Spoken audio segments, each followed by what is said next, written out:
Education 360 degree channel पर दोस्तों एक बार फिर से आप लोगों का हार्दिक स्वागत है। तो हम लोग मौर्य साम्राज्य के अंतर्गत चंद्रगुप्त मौर्य को समाप्त कर चुके थे। अब हम लोग बिंदुसार के शासनकाल पर आ गए हैं। तो आज हम लोग बिंदुसार पढ़ेंगे। हाँ दोस्तों, लाइक शेयर और सब्सक्राइब जरूर करिए प्लीज़ प्लीज़। और जो भी मैं क्वेश्चन पूछता हूँ उसका कमेंट बॉक्स में आंसर दीजिए। मेरा ही मोटिवेटेड नहीं होगा बल्कि आपके ज्ञान में इन्हेंस होगा, बढ़ोतरी होगी। तो आज की क्लास शुरू करते हैं। तो बिंदुसार का शासनकाल कब से कब तक था? तो 298 से 272 ईस्वी पूर्व तक था। चंद्रगुप्त मौर्य के पश्चात उसका पुत्र बिंदुसार गद्दी पर बैठा। यूनानी लेखों में इसे एमिट्रोचेट कहते हैं। ये दोस्तों नोट डाउन कर लेना, जिसका संस्कृत रूपांतरण अमित्रघात है। ये कई बार एग्जाम में पूछा है। जो हाईलाइट है वो मोस्ट इंपॉर्टेंट है, एग्जाम में हमेशा रिपीट होते रहते हैं, तो उसको मत छोड़ना और उसको नोट डाउन करते चलना। वायु पुराण में देखिए इसे मद्रसार या भद्रसार भी कहते हैं। जैन में सिंह सेन कहते हैं, कहा गया है। तो आगे चलते हैं। बिंदुसार के समय में भी पश्चिमी यूनानी राज्यों के साथ मैत्रीपूर्ण संबंध कायम रहा। डायोनिसियस और डायमेकस, ये मोस्ट इंपॉर्टेंट है, कई बार क्वेश्चन आ चुके हैं। दो विदेशी राजदूत उसके दरबार में आए। देखो, स्ट्रैबो के अनुसार सीरिया शासक एंटियोकस ने डायमेकस नामक अपने एक राजदूत को बिंदुसार के दरबार में भेजा। और प्लिनी के अनुसार मिस्र के शासक टॉलमी द्वितीय को।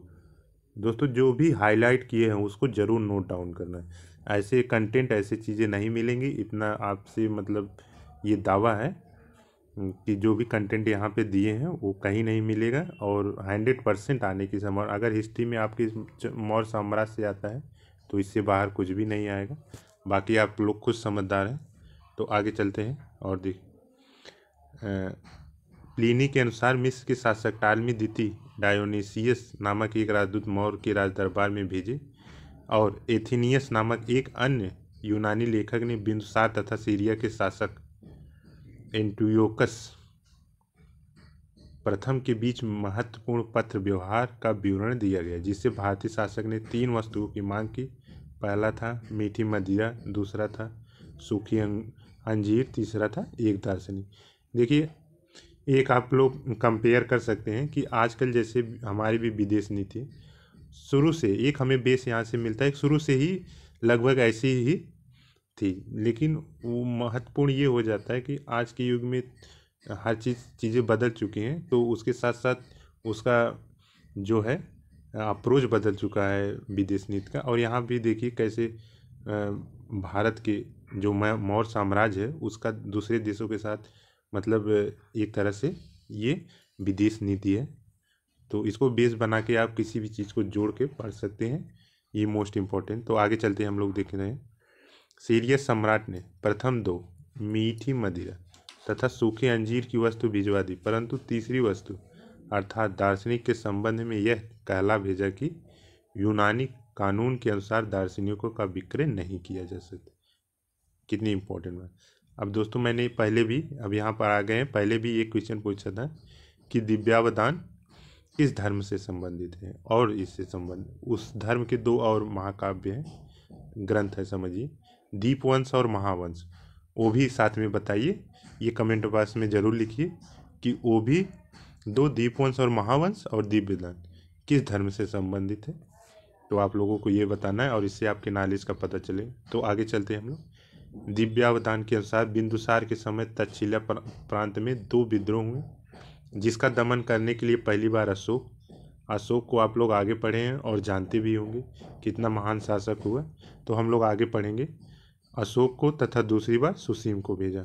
बिंदुसार, ये मोस्ट इम्पोर्टेंट है, आजीवक संप्रदाय का अनुयायी था, जबकि मौर्य साम्राज्य आपका जैन, और उन्हें संलेखना विधि से अपना प्राण भी त्याग दिया था। संलेखना विधि जैन से संबंधित है।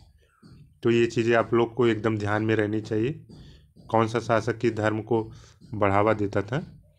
तो जैसे चंद्रगुप्त मौर्य जैन को, तो यहाँ बिंदुसार आजीवक संप्रदाय को बढ़ावा देगा। आगे हम लोग देखेंगे अशोक किसको दे रहा है और जो उसके आगे आगे शासक हुए। तो बिंदुसार आजीवक संप्रदाय के, इसको नोट डाउन कर लेना। दिव्यावदान से पता चलता है कि उसकी राज्यसभा में आजीवक संप्रदाय का एक ज्योतिषी भी निवास करता है। तो ये दोस्तों छोटा सा टॉपिक था, इम्पोर्टेंट था, जो जो इम्पोर्टेंट चीज़ें थी मैंने इसमें नोट डाउन करने के लिए कर दिया और हाईलाइट कर दिया। उसके इससे बाहर बिंदुसार चैप्टर से नहीं आएगा।